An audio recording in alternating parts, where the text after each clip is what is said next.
This is a Film Stories original podcast. Love this podcast? Support this show through the Acast supporter feature. It's up to you how much you give, and there's no regular commitment. Just hit the link in the show description to support now. This episode is brought to you by Progressive Insurance. Fiscally responsible, financial geniuses, monetary magicians. These are things people say about drivers who switch their car insurance to Progressive and save hundreds. Visit Progressive.com to see if you could save. Progressive Casualty Insurance Company and Affiliates. Potential savings will vary, not available in all states or situations. Explaining football to the friend who's just there for the nachos? Hard. Tailgating from home like a pro with snacks and drinks everyone will love? An easy win. And with Instacart helping deliver the snack time MVPs to your door, you're ready for the game in as fast as 30 minutes. So you never miss a play or lose your seat on the couch or have to go head-to-head for the last chicken wing. Shop Game Day Faves on Instacart and enjoy $0 delivery fees on your first 3 grocery orders. Offer valid for a limited time. Other fees and terms apply. Are you a professional pillow fighter? Or a 9-to-5 low-cost time travel agent? Or maybe real estate sales on Mars is your profession? It doesn't matter. Whatever it is you do, however complex or intricate, Monday.com can help you organize, orchestrate, and make it more efficient. Monday.com is the one centralized platform for everything work-related. And with Monday.com, work is just easier. Monday.com, for whatever you run. Go to Monday.com to learn more.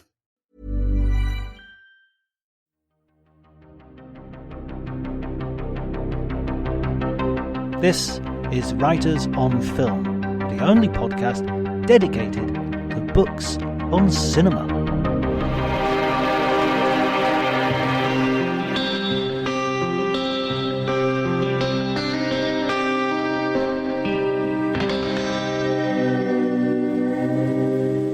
Hello everybody and welcome to Writers on Film. This is the second part and concluding part of my report from the Karlovy Film Festival in the Czech Republic. It was a wonderful festival, I enjoyed it immensely, and the company was superb, as you will hear.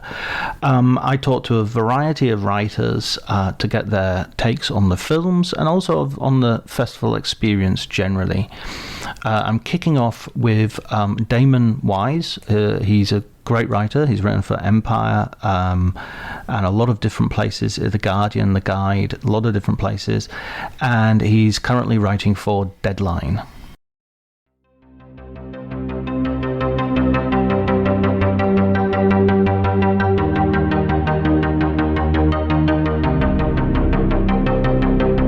So let's talk about When the Ice Melts. This is a Belgian film that originally showed at Sundance, I think.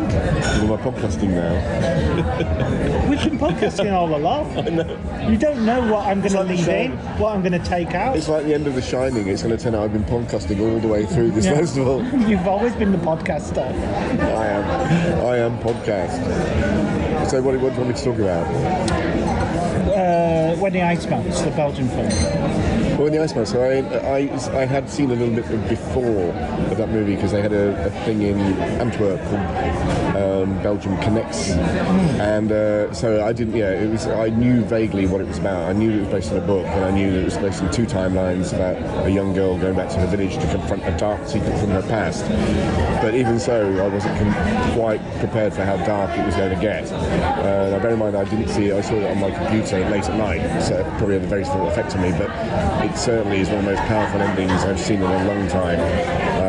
It's up there, I think, with even Hanukkah, actually, in terms of shocking exploration of teenage sexuality, and also how much people are prepared to forget when their families are involved. I think that to me is the most impressive part of the film, about how it constructs this atmosphere of oppressive collusion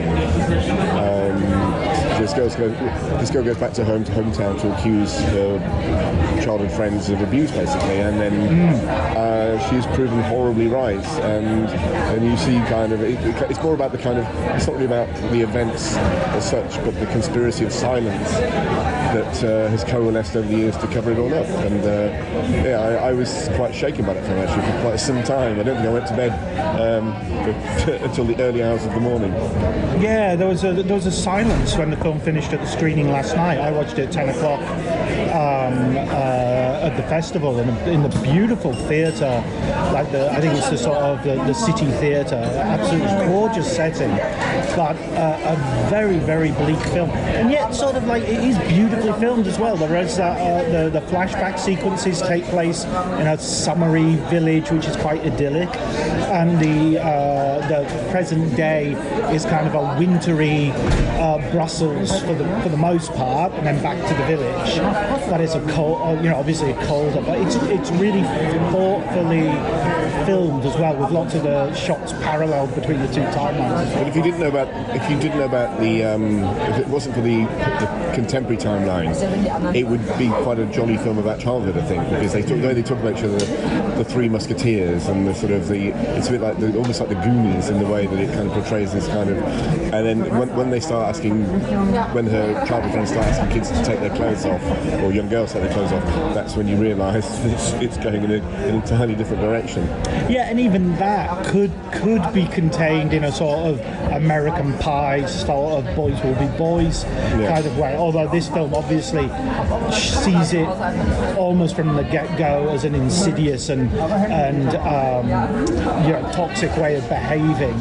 There's a sort of brilliant image where they have the swimming pool over the cesspit where the boy died, and it's just like all the we're referring to The Shining before we started recording, but you're building the house on the Indian ancestral graveyard. Have you seen any other good films at the festival? No. I'll have to think about that. No, I need to think about that before I say any more, to be honest. No, I need to think about that. Hey, man. Hello. I'm looking for you. I'm here. Here's your ticket. Excellent. I thought you'd be there, so I thought you'd probably...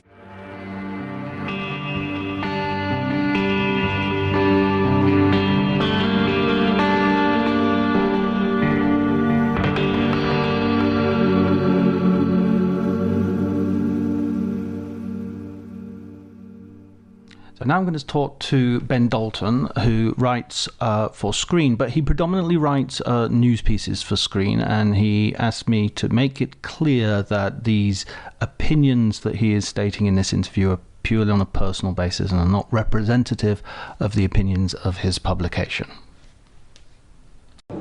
Okay, Ben Dalton. Oh dear. I'm collecting tape for my for the podcast. Okay. So what's the name of the film again, Ben? The Czech title is Bod Obovny. In English, it's Restore Point. Okay. And so what were you just saying before I turned on the recorder? It's a very professionally done film. Perhaps slightly more than you might expect for a debut feature for a lot of the key collaborators. First feature for the director, producer, cinematographer, first lead role for the lead actress. And it is already set for release in Czech cinemas, but feels like it could manage to get some international play as well. It's very influenced by directors who've worked in Hollywood on such films, the name like Christopher Nolan, Denis Villeneuve. It's got that kind of feel to it. Obviously it's a lower budget, but very technically adept and engaging. What's the high concept? Because I think that's the particular sort of selling point of the film. Sure, so it's set in 2041, so a kind of near future, at a time when social unrest and violence has really peaked and has reached a horrible point, and citizens can sign up to a technology that allows, if they are murdered, allows them to be restored, almost like in a video game, to a point, I think it's within 48 hours of their death. But in the film, this technology is at risk of being taken over by private corporations who may not have it in the best interest of the people. And that's the concept through which this police detective has to investigate a couple who have been murdered beyond that realm, so it seems that they're not going to be able to be restored. It has a sort of Rick and Morty feel to it. Does it manage to escape that? Or Black Mirror, maybe? Yes, it's... I wouldn't say sort of po-faced, but in the way of Christopher Nolan, it's not comic. It's not played for laughs. It is serious, and it sort of, but it manages that tone well. It treads that line of a serious sci-fi, it's kind of well played. I guess you'd see the sort of budget difference from Hollywood things in that there aren't grand set pieces particularly. It all looks very, very good. It's great cinematography and I think some, adept VFX, but there's not grand explosions, big car chases or anything like that. So that's probably where the budget difference is coming in. But it's very engaging. It's a good watch. It's a touch over 2 hours, so it doesn't overstay its welcome. But it's a good watch. Brilliant. And you're a veteran of Karlovy, so while I've got you talking into my phone, what do you think of this edition? And what do you think of this festival generally? I think it's a wonderful festival for the Central European region, and it's a great event for the Czech Republic as a country. They get dignitaries from all across their society to come here. I think it's increasing in importance from my 4 years here for the film industry. I think there's a lot of talk about, all films would love to go to Cannes, would love to go to Venice, would love to go to Toronto, but that's just numerically not possible. I think Karlovy is a great place, particularly for debut feature filmmakers, second-time filmmakers, to launch a film, because you've got a very cine-literate and excited, passionate audience. Getting that interest and that boost on a film can be as good as you can get lost on the Croisette with the number of films, and that's less likely here. You're a bigger fish in a slightly smaller pond, and that really allows some talent to shine through. So this year, for example, Nakash Khalid's UK debut in camera is getting some really good reports, and it feels like this can be a good launch pad for a film of that size and that scale to go on to other festivals and go on to sort of wider distribution. Yeah, which would otherwise sort of be hidden away in a sidebar and might not break out. Yeah. And last question, have you drank any of the water from the fountains? So 14 fountains in town? It's a big selling point is their local water for various uses. It's great in the spas. For drinking, I would say not so much. It's sort of rotten eggy, isn't it? It has a particular taste that, a sip to try it is fine. You wouldn't want a pint. But in the spas, when you're soaking in one of the baths, it's lovely. So clearly, has its uses. Excellent. Thanks so much, Ben. No trouble. There you go. Oh, that's great.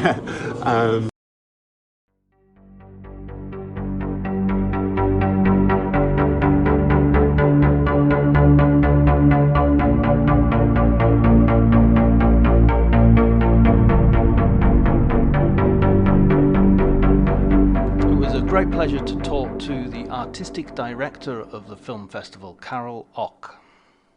I'm kicking myself. I missed Master and Commander because it was 35 mil. Oh, god damn it! Oh, now you made me feel worse. That's one of my favourite films. My top 10 sight and sound favourite films. Yeah? That's in wow. No, I insisted this one. I picked on purpose, not just because it's the anniversary, but also I think it's underseen and it should be praised more because I think it's a masterpiece, and I rewatched it after 20 years now, and I saw different things in it, which is so. I mean, it's such a romantic film. Yeah. I mean, there's no woman, and it's a romance. I don't say you necessarily need a woman to have a romance, but it feels like it doesn't matter, like what gender it is. It's just a strongly romantic film, and all. Oh, absolutely. It's absolutely a beautiful film about friendship. Yeah. So I wanted to know, this being my first time, I've heard a lot about the festival from other people. What's sort of the history of the festival? What's the sort of, what's the origin story? Karlovy International Film Festival is an old young festival, I would say, because we were born 1946. Right. Same year as Cannes in Locarno. Obviously, as of 1948, when the communists took power in Czechoslovakia, you could not really talk about the freedom of speech and the choices, the programming choices. But it did have some exclusive discoveries, especially in the so-called third world. There was a strong presence of African cinema, and we discovered, our predecessor discovered some African filmmakers who then later went on for big careers like in Cannes, etc. But in the early 90s, when the communism fell down, there was a necessity to be reborn, to find a new shape, new identity, and a famous Czech actor Jiří Bartoška has become the face, not just the face of the festival, but its president and the owner of the company organizing it. He's still president of the festival, and next to him it was Mrs. Zauralova, who was a famous film critic who was about to retire, but he called her to become the artist director, and she learned everything from scratch: how to invite films, how to create what we try to continue now. And she picked me as her successor in 2010. Unfortunately, she passed away last year, but she's here with us. And then, as I said, whatever they achieved in the 90s, and I'm talking hundreds of backpackers sleeping everywhere, it was like a Woodstock kind of thing. So we took it further in terms of the foreign, reputation in the world, and maybe more daring choices in the program, a more complex program, the industry section, but that's the heritage we work with. There's a really interesting element to this year's festival, which kind of answers your question as well. In 1948, there was a young Slovak guy, Eduard Grečner. He was 17, he came to the festival, which was the third year, and he watched a Mexican film, Puerto Escondido, and he decided he was going to be a filmmaker. He made it quite big in the 60s, he did some significant films. Then he strongly opposed the invasion of the Soviet troops in Czechoslovakia, and he was cancelled basically. He could no longer work. Later on in the 90s, he tried to resume the career, etc. He's still alive, he's 91 years old, and there's a documentary about him, on him, that we're premiering, and he's coming back. So we have a comeback after 75 years to the festival. Right, you're like which kind of the beginning and the end. Yeah, so there's nothing that stops us in connecting or trying to connect present and past, which is what we try to do in guest department, but also in the programming. And it's an amazing setting as well. The town itself. The location is a key. We often discuss this with our friends and colleagues from other festivals, how incredibly hard it is to organize a festival in a big city where most of the people live and work, because they come careless here. They leave the kids with the grandparents, they lock the apartment, and they go to a summer camp, and we can invade their space with heavy, hardcore art house cinema, and they're ready. They're open. They don't have to think about the morning after, etc. And this is very beautiful, and it creates the atmosphere. So Genius Loci of this crazy cake type of thing, and the valley, it helps a lot. And the audiences have been incredibly impressive. I've been to lots and lots of film festivals, but this is probably one of the first where almost every screening is full or very nearly full. It is, and historically, the dates that were picked were always the beginning of the summer holidays.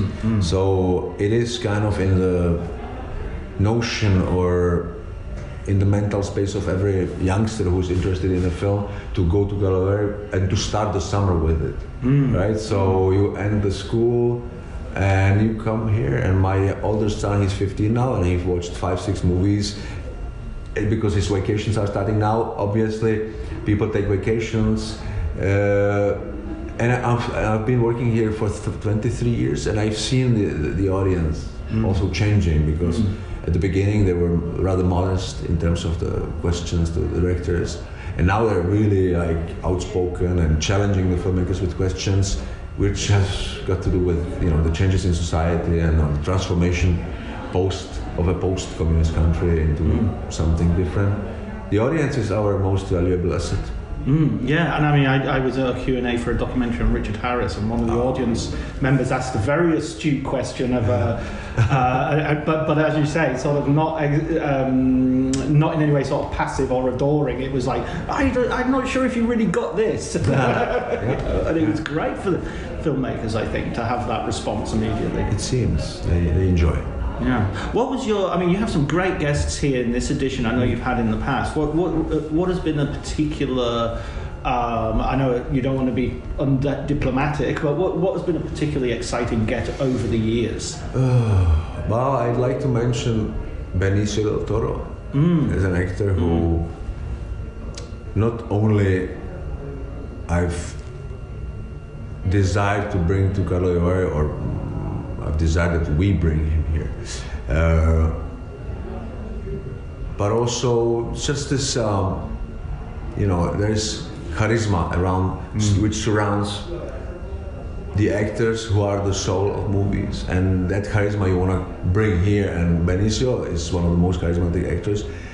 And what surprised us and what made me mention his name as first was that when he came here, we realized he was a great connoisseur of the Czechoslovak cinema. Not only he knew, Forman, Chytilova, Menzel, all the big films, but he knew films that I don't think even many Czech know, and he knew some particular trivia about it. I mean, he brought 2 pages of titles that he wanted to get the Blu-rays of and bring back, and he bought some posters. I mean, a true cinephile and a very kind person. Jeffrey Rush was with him last year, very sweet person. Ewan McGregor this year, even though he came only for 24 hours, incredibly sweet and funny guy. Alicia Vikander came accompanied by Michael Fassbender, who was not announced. He was just +1. Which is... Did somebody stop him at the door and she had to say, "Oh no, he's with me"? He's with me. He's the babysitter. Yeah. Because they have a child with them as well. No, it's somehow it might be difficult to get certain people because we do not pay any fees. We want them to come and promote the movies, so like Alicia did with Firebrand. But once they get here, they become fans of the festival, which kind of manifests in the trailers, the little films we screen before the movies, because we asked the awardees to star in them after the festival, when they wouldn't really have to do anything, right, for us, because they're done with Karlovy. Yet 6 months later, 1 year later, with Johnny Depp, 2 years later, we find time in their schedule. We fly over there, and there's a crew and filmmaker, and in one half day we shoot the trailer, which then becomes, an element of the festival which no other festival has. We shared the world premiere of the trailer of Johnny Depp through his social media, and we have like 3,600,000 views in 2 days. It's mad. And this all thanks to the kindness of our guests. To go back to your question. Sure. And I mean, bringing up Johnny Depp, I've just come back from Taormina, and I was with Amber Heard in Taormina. Oh, wow. I know. So Really? I'm doing the set. that? Yeah. I mean, what was there must have been some conversation in terms of, he's obviously coming with some baggage. The baggage is something that we try to not to contribute to, because the baggage, there's all kinds of baggages, right? There's baggage of Harvey Weinstein type of people, convicted. And there is something which we could not be happier that it's changing, and that this Pandora's box has opened up, and the environment is being cleaned up, if I say it a little radically, from all this really disgusting stuff. Yeah. Then there is other baggage, which is what people write about someone who is going through a trial and has to kind of stand a lot of bad writings. But if we want to honor the presumption of innocence, we must never, make conclusions. And that baggage becomes slightly irrelevant, especially when the judgment is innocent. So that's something that I think we need to talk about nuances always, because it's easy to frame someone, to put a stain on someone, and it's difficult to clean the stain afterwards. And I mean, can I say, Johnny Depp starred in the opening movie of Cannes Film Festival this year, and by the way, a great performance. And so that type of baggage we consider to dismiss. Yeah. I don't want to interrupt you, but I have to. Here's two notes from Romania. So last question. Okay. So because this is a Writers on Film podcast, and I noticed you have the Quentin Tarantino book on your shelf there. Yeah, that's a brand new Czech translation. Ah, right. Yeah. So I'd like to ask you if you have a sort of favourite film book, a book that sort of has given you insights into cinema or fueled your passion from long ago, or something you go back to, or even something you've just discovered. Ryan Reynolds here from Mint Mobile. With the price of just about everything going up during inflation, we thought we'd bring our prices down. So to help us, we brought in a reverse auctioneer, which is apparently a thing. Mint Mobile Unlimited Premium Wireless. How to get 30, 30, how to get 30, how to get 20, 20, 20, how to get 20, 20, how to get 15, 15, 15, 15, just $15 a month? Sold! Give it a try at mintmobile.com/switch. $45 upfront payment equivalent to $15 per month. New customers on first 3-month plan only. Taxes and fees extra. Speed slower above 40 gigabytes. See detail. This episode is brought to you by Progressive Insurance. Do you ever find yourself playing the budgeting game? Well, with the Name Your Price tool from Progressive, you can find options that fit your budget and potentially lower your bills. Try it at Progressive.com. Progressive Casualty Insurance Company and Affiliates. Price and coverage match limited by state law. Not available in all states. I mean, this book is incredible. Cinema speculation, that's something that is a dream come true for any cinephile, to read a book written by someone whose film you admire and respect, but who is also a cinephile, who knows how to write about films, who knows how to challenge certain notions about the films, and he's not afraid, because he has a certain reputation, to kind of maybe undermine certain stereotypes. And it's exciting. I loved throughout the years many books that I read because of the retrospectives. We did mostly the autobiographies. I enjoyed very much Sam Fuller book, Michael Powell's book, the Kevin McDonald's book on his grandfather, Emmerich Pressburger. I mean, all these beautiful books, John Huston, Elio Petri. I mean, always in the autumn we decide what the retrospective will be, and then I start watching the films and reading the books, and it's like being back in school without the stress of the exam. It's just enjoying to be surrounded by this beauty and this richness of the film history, and well, that's why we're doing what we're doing. Yeah, well, you'll love my my podcast. You should listen to it. Writers on Film. Okay. We go through all the books and interview the authors, and that's beautiful.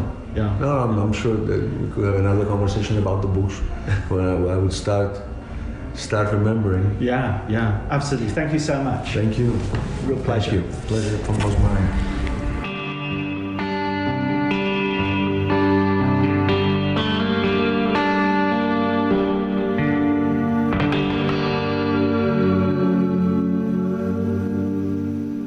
Ben Nicholson is a writer with The Verdict, as his work has appeared in many magazines, including Sight and Sound and CineView. And he's talking about a new film by a British director, a debut feature film called In Camera. So this is our conversation. What are you writing for, by the way, Ben? Film Verdict. Oh, of course, yeah, you mentioned that the other day. Yeah. I mean, I'm going to do a CineView roundup. Right. Which is the bit that I like doing, because it means I can just go and see what I want and then write a little thing about it. The Film Verdict's the bit where I'm constantly writing, going and seeing, I've got deadlines, 6-7 reviews to do throughout the festival. Oh wow, great stuff. So it's great, but it's such a different experience for a festival to what I was doing 2 years ago. When I came to Vari in 2020, well, before the pandemic, I guess now, like I would have come and done my CineView piece. So I'd have come, spent 5 days watching whatever I wanted, maybe pitch something to Sight and Sound if I saw something that was UK and thought it was, but otherwise I get on the plane and I write up my favourite 7 films in 100 words each for Cineview, and I send it off, and Vari love it, and it's great. So it was working perfectly well, and then you had to go and ruin it. And then I had to go and ruin it by starting to work for a trade, and it's a very different. I spend more time in my hotel room than I used to. That's a weird thing. Yeah, me too. I'm doing a lot of writing in hotel rooms. I just kind of, and I get sent links to stuff if we can't see things. And I'm like, at Rotterdam, there was one day where I was like, I don't think I'm going to see anything in the cinema today. Yeah. And I've come to Rotterdam to the film festival, and I'm doing something that I effectively could be doing in my bedroom. Like I could be in the study at home and not be here to do this. I'm like, yeah. But it's the nature of it. But it's a very different festival vibe to. I find that sort of writing for the trades, I really enjoy when it's a festival that isn't particularly. For instance, I don't think I'd like to write for a trade for Cannes. Because I really want to go and see the movies. I don't want to be deadlining and pick the one movie and then that's your day. Which potentially it's not quite that bad, but it can be. I can be like, right, well, I've seen The Thing. Now, although there are 3 more things on, I really need to go back to the hotel and write that thing up so that And we're lucky that we're not. It's not quite so. It's not quite so dogmatic as that. In that we've got a quota of reviews, and there's 3 of us here, and it's write about things that are interesting or that you like. It's not cover this, even if you hate it. And you've got to go back to the hotel and write 700 words about something you don't have anything to say about. You can always just drop it. Yeah. So it's good in that respect, but it's just a very different, vibe. I've written, 10,000 words by the time I leave, and I'm like, that's not. That's a chapter of a book. That's not, and that's for 5 days. That's quite a lot. Yeah. So it just feels a bit like, it can end up by the end feel a bit like a slog. Yeah, like actual work. Today I've got 2 tickets this evening for the 2 Masamura films. Right, which is a retrospective you've been following. Yeah, but that's all I'm seeing today. Otherwise, I'm writing. Right. So, I don't think I'm seeing a single film today. I've got interviews. The way of it, right? I've got interviews. I've got writing. And that's it the whole day. Yeah. What has been your highlight of the festival? My highlight so far, In Camera. Okay, tell us about that. This is a British debut film? Yes, Nakash Khalid's debut, or debut feature. As the short film writer for the Film Verdict, I'm always have to be very careful with those words, because I'm like, it's not their debut. I write about short films. It's his debut feature. Yeah. And it is a story about story is probably misselling it. It's a film about an actor played by Naban Rizwan, and he is, I guess, searching for a role, is I think how the synopsis puts it. And it's really a very fragmented portrait of his life as an aspiring actor, not getting roles, going to auditions, doing workshops, trying to find something to kind of pin himself on. But it's just a really fascinating kind of piece about identity and about the lack thereof in someone who wants to spend their life reading other people's words, and this kind of, it's a very strange film with a very strange ambience, and he kind of finds roles to play in different aspects of his life that aren't necessarily his jobs.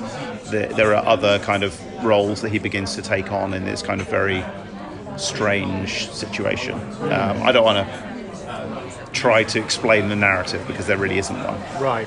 But it's just incredible. It's just genuinely the Proxima competition at Karlovy was started last year and replaced their East of West, and it was intended to be bold, new visions with experimental edges.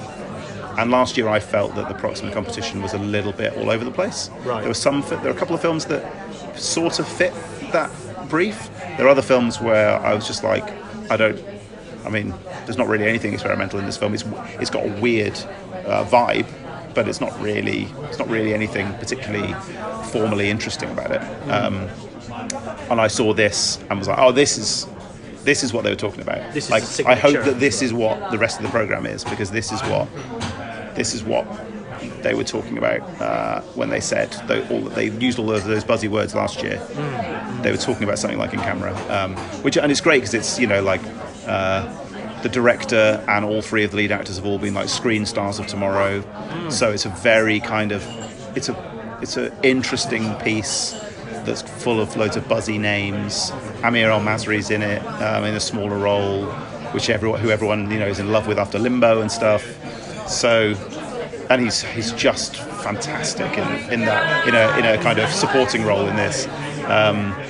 So I'm going to be interested to see how it has a life beyond Vari, because it's full of buzzy names, particularly for the UK, but it's quite a difficult film. It's quite a nebulous film that I feel like if it didn't have buzzy names in it, it wouldn't really get much coverage by people, in the press I mean. So it'd be interesting to see how the critics and things respond to it when it starts moving around places, or whether it gets much response from here. Like I know that Guy at Variety's written a positive review of it, so there's been Variety.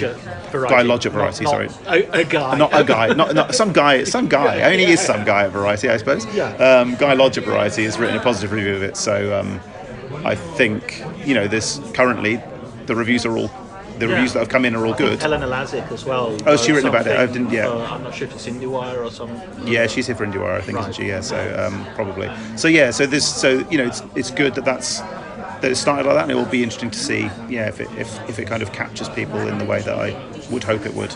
Yeah, I'm really interested in it, in looking forward to some new sort of British filmmakers. Tom Hardiman's Medusa Deluxe has just come out in the UK, and I saw that last year at Locarno. Yeah. And there we saw the wonderful How to Have Sex at Cannes. Director's name escapes me. You've got it because you're good at names. No, I've not got it. Oh, God damn it. No, sorry.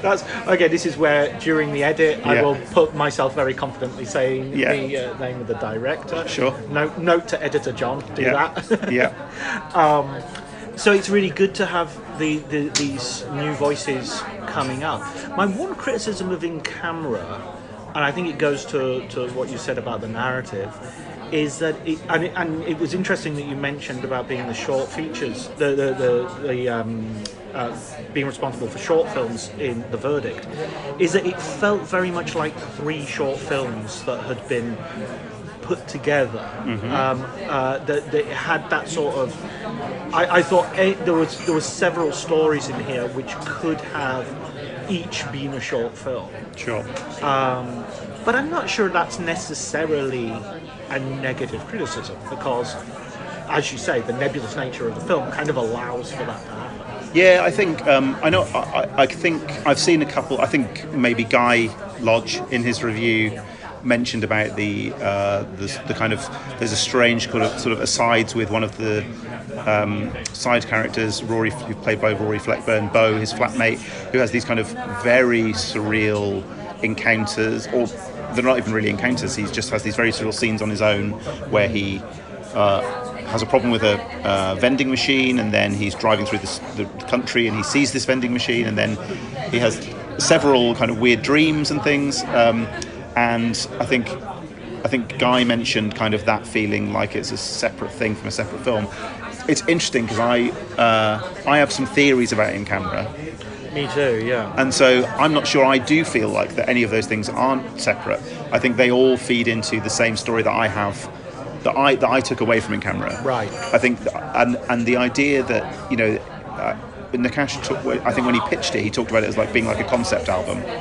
And it was kind of about like different tracks that you listen to in a whole, but they have their own kind of vibe, and they come together. Dark Side of the Moon. I guess so. And I think what I find quite interesting is I think the fragmentary nature of the narrative. While the directors talked about it as being like the fragmentary nature of real life, like the messiness of life, I think it's also interesting that there's a character in there who has a very fragmented idea of identity. And so the idea, the identity of that main character is also very fragmentary. And so these different stories that we see, or even they're almost different like modes. There's like the satire of his auditions. It's a very, very different vibe to the work he does as an actor in these like much more in-depth workshops, which are very serious drama. And then he's a very vacant character, a very impassive character a lot of the time, although I think that the performance is good enough that he never seems impassive, although he's very quiet and withdrawn. So I don't know, I kind of feel like they all feed into things that maybe I think about the film that aren't necessarily there on the page and aren't necessarily what the filmmaker intended, but they're kind of ideas that I've taken away from it. Yeah, I agree with you, actually. I think that the sort of glue-ons of narrative could have just been a little bit more explicit to make that to communicate that more to the audience. Yeah. But then again, that means making it into a different film, and I'm not sure that's our job as critics to sort of suggest that. Exactly. And I mean, I spoke to Nakash about that when I asked him, did he feel pressure from the outside or from himself to make the film less difficult? Yeah. And he basically said, I treated this film as if I was never going to make a film again. So I made the film I wanted to make, and he was like, I didn't not take on board criticism or not take on board other people's ideas, but I was very, very sure that I knew the film I wanted to make. I'm not interested in normal narrative films, and what if I never get to do this again? This might be my one chance to do this. I don't want to make something that I'm going to look back on and not be proud of. Which is an interesting thing, because I agree. It's interesting when critics, and we do this with everything, and I'm guilty of doing it as well. But we review the film we wish that something was. When I went and saw Man of Steel, I wrote a 1,500 word review of the Superman film I wish I'd seen, not the, to my mind, awful film that I did see. But I was aware when I finished it, this isn't a review of that film. This is me saying you got it wrong. You got the whole basis of this wrong, and here's why this doesn't marry up to my idea of this character you created. And actually, although fans can be really vehement in doing that with things that have existing fan bases, such as superhero films, I think we do it as critics anyway. We say but this film about relationships isn't what I think relationships are, and thus I think this film's got it wrong. And that's an interesting thing to navigate, obviously, as a critic. So I think people have to, I certainly sometimes read reviews of people and think, are you angry at this film, or are you angry that this is not a film? That is not a film that you wanted this film to be. And by the same vein, if In Camera had started out really fragmentary and then become more conventionally narrative, I probably would have liked it less because I wanted it to be more experimental. I was enjoying the experimental, and I write about the more avant-garde films, and so I would have maybe had a very different reaction to someone who may have viewed it more positively, because they'd have said, and it coalesces all of these things together at the end into a satisfying conclusion, and I would have been like, and it cops out at the end by bringing it all together into a satisfying conclusion. We talked about another film, Red Rooms, the other day, where we talked about the ending and whether or not that ending, what that ending means, and people will have very different reactions to that, and it will make the film better or worse as a result in their minds, which is that's the fun thing about reading other critics always, and the fun thing about talking about films. But it's a dangerous game. It's a slippery slope. Yeah, absolutely. I mean, Red Rooms is I remember now, it's actually the film that we were going to talk about initially, because that's the one But that's great. I'll just briefly give a sort of synopsis for the audience. Red Rooms is a Canadian thriller. And it's about a woman who is a sort of high-end model, and she also seems to make a living with some sort of trading and some professional poker, and she's obsessed with a trial of a serial killer who is connected to the internet because he was also running a series of red rooms in which he would broadcast videos of his tortures and murders of young women. It is a really stylistic thriller. It reminded me a little bit of Michael Mann, but it's even more overtly theatrical and stylistic than that. And yet, it really does something with a genre where I thought I'd kind of seen everything, and I was a little bit going in. I was a little bit cautious. I wasn't particularly looking forward to seeing it, and it was just riveting from beginning to end. What was your take of it? Yeah, I mean, I find it really gripping, and it has a very distinct mood, which is kind of withdrawn and icy and calculating, and I think is intended to reflect to some degree its main character,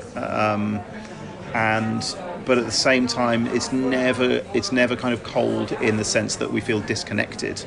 You're absolutely invested in what's happening, maybe just not necessarily invested in the character herself, but you're invested in the strangeness of this situation, particularly this idea of her and this other young woman that she meets who are effectively fangirls of this person who's on trial, and it's a really compulsive film that is it's a bit like watching a car crash, not in the sense that you can't take your eyes away from something awful, but just that you're aware of how repulsive, effectively, this character, what's implied about these characters is, and yet they're all very hard to look at. They're magnetic, which is a fascinating thing to do with a film, and it's why I think potentially a lot of people will find it troubling for that reason. But I think that's intended, and that I think that's you kind of have a knot in your stomach through a lot of it, because you just can't quite believe what you're seeing and that someone can behave in the way they are. There's a scene where the central character hacks into someone's emails, the mother of one of the victims, so quickly and knowledgeably that I really felt my stomach fall out at that moment, because it was such a horrific. She basically used have I been pawned website to see if someone's passwords had been leaked, and then used the dark web to find the data leak that had the person's passwords in, and then goes into the email, and in the email finds an email with the reset code for the alarm on the person's house. And she does all this in 60 seconds, and you're watching the screens as she's doing it, and it was the whole you're kind of glimpsing behind the curtain here of someone that's very difficult to empathise with, and for most audience members is the furthest thing from what they are, and yet it's gripping, and you can't quite look, because you kind of want to know what's driving her, what's next. And then the ending means that none of those questions are ever really answered, because the ending is so ambiguous that it, or makes ambiguous everything you've seen before it. And you've got this also thing that she's a model by profession, so she's this magnetically beautiful woman as well. So the halo effect means that we are likely to ascribe positive attributes to someone who's beautiful. Sure. But also there's that slightly misogynistic, very misogynistic thing of whenever a man murders and tortures women, we look for the nearest woman to blame, and to put our guilt on it, in terms of, Peter Sutcliffe's wife, for instance. Got huge amounts of blame of sort of how could she not have known? Well, she wasn't the one going out and killing women with hammers, but she seemed to get a disproportionate amount of blame, as if she was almost equal to Peter in terms of what he'd been doing. Fascinating, thoughtful film. I'm looking forward to speaking to the director later and getting into his head about it. Well, thanks, Ben. It's been great talking to you. No worries. Thanks a lot. That's super duper lemon scooper. So you don't like Pink Floyd? I noticed by your wincing. No, it's more just that you're a yes man. It's the go-to concept album. I didn't want to say yes, but I mean, there's a lot more of them. No, but I was like, is it? I didn't want to say it is. But I thought Darker Side of the Moon because of the lunacy aspect. Yeah, it wasn't fair, ran. Fair. No, but it's that's what it wasn't. It wasn't a Pink Floyd thing. It was a. Is it Dark Side of the Moon? and is that just an easy concept? And I was like, I don't have time to have that conversation now on this, so that's why I paused. That was my pause, was to go, was I wanted to go like, I don't know, is it a Dark Side of the Moon? Do I need to find Marillion? What's is there a different album, a different concept album that I think it is more like, but yeah, I'm not entirely convinced.